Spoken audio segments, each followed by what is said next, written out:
দলকে খাদের কিনারা হতে বাঁচিয়ে তোলা মেসির নতুন কাজ নয়, সেই কাজটি আরও একবার করলেন তিনি। ৩-১ গোলে পিছিয়ে ছিল ইন্টার মায়ামি, সেটাও ম্যাচের ৮৬ মিনিট পর্যন্ত।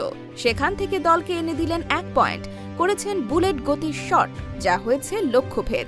মেসি যখন নিজেকে প্রস্তুত করছিলেন ফ্রি কিক নেওয়ার জন্য, তখন প্রতিপক্ষের ৫ নম্বর জার্সি পরিহিত খেলোয়াড় জ্যাকব গ্লেসনেস মেসির উদ্দেশ্যে বলেন, হিট মি, অর্থাৎ আমাকে আঘাত করো।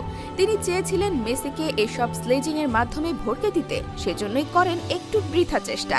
যেই লিওনেল মেসি কাঁপিয়ে এসেছেন ইউরোপ, অর্জন করেছেন হাজারো জিনিস, সেই মেসিকে কি আর এসব সস্তা চেষ্টায় ভড়কে দেওয়া যায়? জ্যাকব বলেছিলেন তাকে আঘাত করার জন্য, তবে মেসি শুধু তাকে নয়, আঘাত করেন পুরো দলকে। ডি বক্সের সামনে বাইরে থেকে পাওয়া ফ্রি কিক শট নেন যতটা জোরে সম্ভব।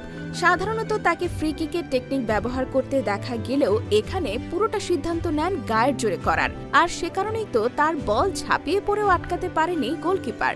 তিনি চেষ্টা করেন মেসির বল ধরার, হাতে লাগি ঠিকই, তবে সেটা আর যথেষ্ট ছিল না গোলবার অক্ষত রাখার জন্য। লিওনেল মেসির দলের সাম্প্রতিক অবস্থা ভালো যাচ্ছে না।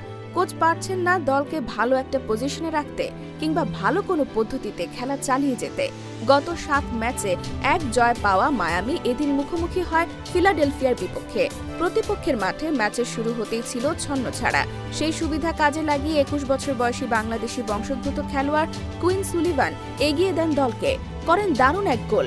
ম্যাচের ৭ মিনিটের সময় কর্নার হতে ডি বক্সের দিকে তার কাছে বল বাড়িয়ে দেন কাই ওয়েগনার। এরপর সেখান হতে দারুণ এক কার্ভ করা শট হতে দলকে এগিয়ে দেন তিনি। গোলকিপার ঝাঁপিয়ে পড়েও সেটা আর আটকাতে পারেননি। বাংলাদেশি বংশোদ্ভূত এই খেলোয়াড় যেন মেসিকে দেখিয়ে দিলেন, আমিও পারি দারুণ গোল করতে। প্রথমার্ধেই ২-০ গোলে এগিয়ে যায় স্বাগতিকরা, তাই বাড়িবোর গোল হতে। তবে ৬০ মিনিটে একটি গোল শোধ দেয় ইন্টার মায়ামি। যদিও ৭৩ মিনিটে তাই বাড়িবোর দ্বিতীয় গোলে ফলাফল হয়ে যায় ৩-১। যদিও এই গোলের সময় অফসাইড পজিশনে ছিল গোল স্কোরার। মনে হচ্ছিল আরও এক পরাজয় বুঝি অপেক্ষা করছে মায়ামির জন্য। তবে মেসি ও তার দলের ছিল যেন ভিন্ন পরিকল্পনা। ৮৭ মিনিটের সময় বক্সের সামনে ফ্রি কিক পায় তারা। সেই ফ্রি কিকে কত কাণ্ড! প্রতিপক্ষের খেলোয়াড় জোর চেষ্টা চালিয়ে যায় মেসিকে স্লেজিং করার জন্য। জ্যাকব গ্লেসনেস মেসির উদ্দেশ্যে বলেন, হিট মি, অর্থাৎ আমাকে আঘাত করো। জ্যাকব বলেছিলেন তাকে আঘাত করার জন্য, তবে মেসি শুধু তাকে নয়, আঘাত করেন পুরো দলকে। ডি বক্সের সামান্য বাইরে থেকে পাওয়া ফ্রি কিক শট নেন যতটা জোরে সম্ভব।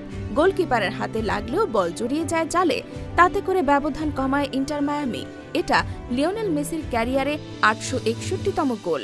ফ্রি কিক হতে এটা তার ৬৭তম গোল। এরপর অতিরিক্ত সময়ে গিয়ে আরও একটি গোল করেন তিনি, আর এতে করে শেষ পর্যন্ত ম্যাচ ড্র হয় ৩-৩ গোলে। ৩-১ গোলে পিছিয়ে পড়া হতে ৩-৩ গোলে ড্র, ফলাফল খারাপ না। যদিও তাদের অবস্থান এখন খুব একটা ভালো না। ২৩ পয়েন্ট নিয়ে তালিকার ৬ নম্বরে অবস্থান মায়ামির।